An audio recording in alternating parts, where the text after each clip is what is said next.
É dessa forma que a gente toma a oração, que a gente toma a armadura de Deus para poder enfrentar as hostes malignas nessa guerra espiritual na qual nós estamos envolvidos. Nós vimos também que devemos orar em todo o tempo, isso é, em toda e qualquer situação, em todas as ocasiões, em todas as oportunidades. Lembrando que quando Paulo escreveu isso aqui, do verso 18, orando em todo o tempo, ele estava preso, ele não estava numa situação confortável. E da prisão ele escreve, vocês têm que orar em todo o tempo. Então, nem a prisão impedia Paulo de viver uma vida de oração em comunhão com Deus, quanto mais nós que temos liberdade. Nós vimos também que para isso nós temos que vigiar com toda perseverança, ou seja, nós temos que tomar todas as precauções antes, durante e depois da oração, para que nós mantenhamos esse espírito de oração, essa atitude de oração, essa disposição mental apropriada para a oração que é requerido para que a gente cumpra esse mandamento de orar sem cessar. Hoje pela manhã eu quero ver com vocês mais duas coisas sobre a oração que o apóstolo Paulo ensina nessa passagem. A primeira é que há vários tipos de oração, quando ele diz logo no início, com toda oração e súplica. E segundo, que entre esses tipos de oração, nós temos a intercessão, que é mencionada no final do verso 18, quando ele diz que devemos orar com toda perseverança e súplica por todos os santos. Não somente há vários tipos de oração, mas entre os vários tipos se destaca esse, Paulo destaca esse, que nós devemos orar pelos outros, interceder pelos outros. Então, o que é que Paulo quer dizer com toda oração e súplica? A interpretação mais simples é que ele se refere não à intensidade, mas ao tipo. Há vários tipos de oração que nós podemos oferecer a Deus. Há várias maneiras de orarmos. Há conteúdos diversos entre aquelas orações lícitas que a Bíblia nos ensina. Elas são muitas, todas são necessárias, importantes e úteis, e o crente deveria ser hábil em todas elas e capaz de se engajar em todas elas diante de Deus. E aqui nós temos um encorajamento de que a nossa vida de oração, ela não precisa ser monótona, difícil, repetitiva, fria, mecânica, formal. Eu fico imaginando como é a vida daqueles que acham que só tem uma forma de falar com Deus, não é? Eles estão passando por necessidade, reza o Pai Nosso. Eles estão alegres, reza o Pai Nosso. O filho está passando por dificuldade, reza o Pai Nosso. Ou então uma Ave Maria, ou sem qualquer crítica aqui. Mas deve ser extremamente monótono. Eu fico pensando no filho se dirigindo ao pai, né? O filho está com fome e chega para o pai e faz uma reza. O filho está sentindo dor, chega para o pai e faz a mesma reza. O filho está muito alegre, quer dizer ao pai que ama, chega para o pai e faz a mesma reza. Deve ser muito monótono falar com Deus de uma forma só, não faz sentido. A verdade é que nosso relacionamento com Deus, ele é muito variado, é complexo, ele é muito rico, não existe um único tipo de oração só que o crente deve fazer, mas muitos, por conta desse nosso relacionamento multidimensional com o nosso Deus. É importante notar aqui, antes da gente entrar nos tipos de oração, o que é que Paulo não está dizendo quando ele diz assim que nós temos que orar com toda oração e súplica, ou seja, com todo tipo, com todos os tipos possíveis, não é?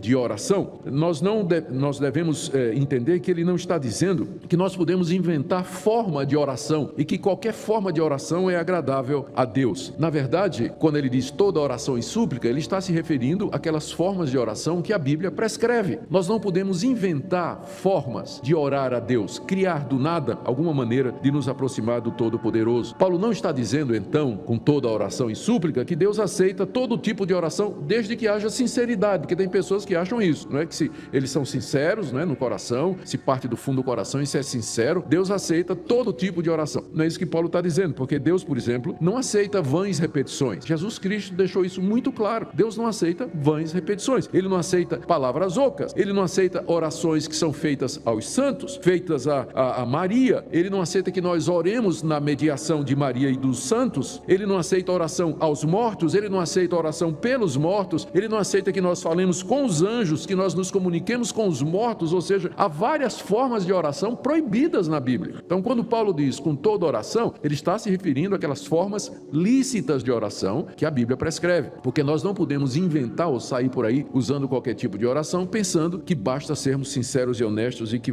isso vai agradar a Deus. A oração, então, ela sempre, embora ela tenha muitos tipos e várias maneiras, ela sempre tem uma estrutura básica. Ela é dirigida a Deus Pai, na mediação de Jesus Cristo e na dependência do Espírito Santo. Então, debaixo desse guarda-chuva, dessa grande estrutura, você tem muitos tipos de oração, e eu quero mencionar aqui alguns não é exaustivo, porque a Bíblia fala de muitos tipos, não é? Mas eu quero mencionar alguns para ilustrar o que eu estou dizendo. Por exemplo, aquela oração súbita, inesperada, não preparada, que nós fazemos quando nos vemos em situações surpresa e nós então levantamos a nossa alma diante de Deus em emergência. Eu quero dar dois exemplos. Um eu já mencionei domingo passado, Neemias, servo de Deus, servindo na corte do rei, e de repente o rei percebe que ele está triste e pergunta: Neemias, o que é que está acontecendo? Por que é que você está triste? Neemias tinha acabado de receber notícia que o povo de Israel, lá no cativeiro, estava passando por necessidade. Ele tinha ali uma janela de alguns segundos, não é, para responder a pergunta do rei. O que é que está acontecendo, Neemias? Por que é que você está assim? Peça o que você quiser. Aí diz lá o texto que Neemias escreveu: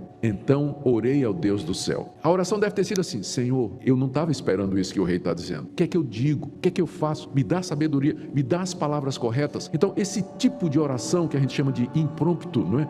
É uma oração que é feita no momento. Ela é muito comum na Bíblia. Há um outro caso no segundo livro de Samuel, capítulo 15, verso 31, Davi sendo expulso pelo seu próprio filho da cidade, saindo de Jerusalém, chorando e lamentando, e chegou alguém com a notícia pior ainda, dizendo: olha, lembra aquele conselheiro teu chamado Aitofel, em quem você confiava? Ele passou para o lado de Absalão, e ali, enquanto Davi estava saindo da cidade, orando, gemendo e chorando, ele levantou a voz para Deus e disse assim: Deus, transtorna o conselho de Aitofel, transtorna o conselho desse homem, que ele diga coisas que confundam os meus inimigos. Uma oração que subiu de repente, num momento de crise, de dificuldade, e é por isso que essa oração, ela não é preparada, ela não é ensaiada, ela é completamente espontânea, ela brota do coração do crente diante das necessidades em que se encontra. Ela não precisa ser cumprida, ela pode ser curtinha, pode ser uma frase, e às vezes não precisa nem ser em palavras, pode ser em gemido, como Davi no Salmo 5, versos 1 e 2, ele diz assim: Deus, ouve o meu gemido. Ele não está nem orando, ele não consegue nem articular as palavras, mas ele está gemendo. Toda mãe entende isso, não é? Quando vê o filho gemendo. O filho não precisa saber se expressar de forma estruturada, organizada, né? Ter um mestrado em literatura, uma frase elaborada, para que a mãe saiba o que ele está dizendo. Basta o menino gemer e a mãe já encosta, já sabe o que é que ele tem. Às vezes, né? Já sabe o que é que ele tem. As possibilidades são poucas. Ou ele está com fome, ou ele está sujo, ou ele está com sono, ou ele está cansado, ou ele está com dor. Tem mais ou menos um limite, né, de possibilidades, mas basta o menino gemer, a mãe já encosta. Spurgeon disse uma certa vez que alguns mendigos, eles não precisam pedir, eles simplesmente se sentam com a plaquinha dizendo: estou com fome, e chove dinheiro.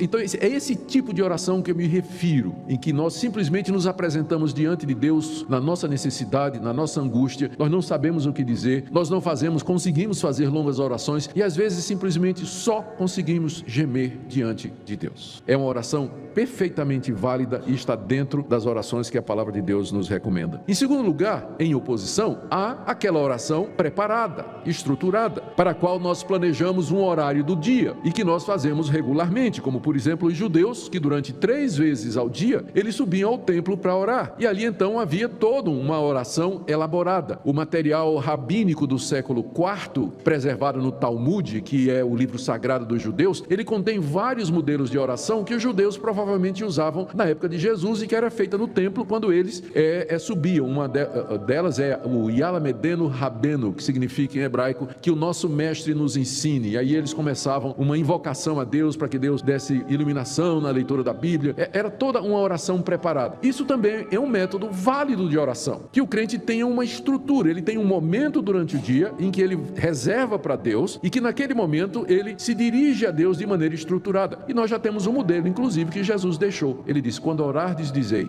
invocação, Pai nosso que estás nos céus. 3 petições: santificado seja o teu nome, venha o teu reino, seja feita a tua vontade. 3 pedidos referentes a Deus. Depois 3 pedidos referentes ao homem: pão, perdão e proteção. Pão nosso de cada dia nos dás hoje, perdoa as nossas dívidas e não nos deixe cair em tentação. Terminando com a declaração de confiança: pois teu o reino, o poder e a glória para todo sempre. Amém. É uma oração muito bem estruturada que Jesus ensinou. Aquela oração então mostra que a gente se aproxima de Deus não somente com gemido, né?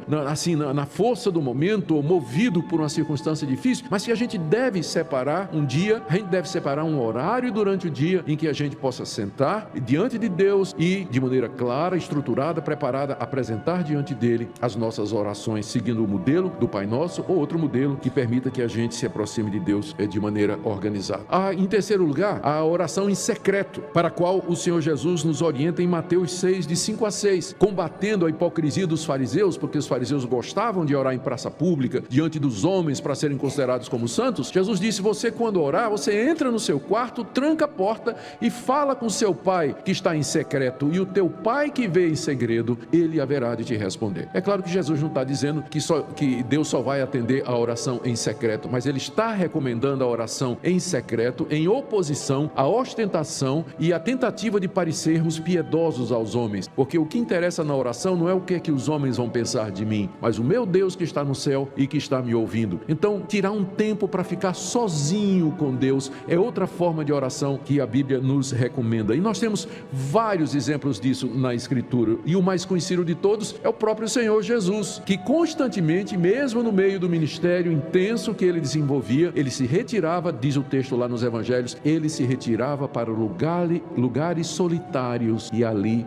orava. Ele fazia isso constantemente. Mesmo pessoas casadas precisam de um tempo a sós com Deus. É bom orar com a mulher, é bom orar com os filhos, mas mesmo assim, nós como indivíduos precisamos de um tempo a sós com Deus para conversar com Ele e derramar diante dele o nosso coração.